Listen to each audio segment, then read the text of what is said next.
Nationwide.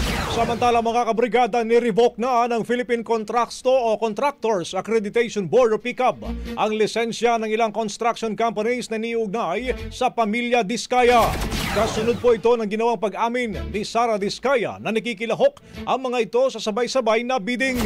Sa resolusyon ng PCAB mga kabrigada, 9 na mga kumpanya o kontratista ang tinanggalan nila ng lisensya.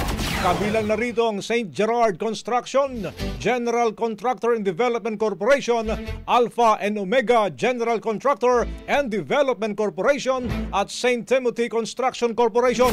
Kasama rin sa mga na-revoke ang license ay ang Amethyst Horizon Builders, St. Matthew, Great Pacific Builders and General Contractor, YPR, Waymaker OPC at Elite General Contractor and Development Corporation.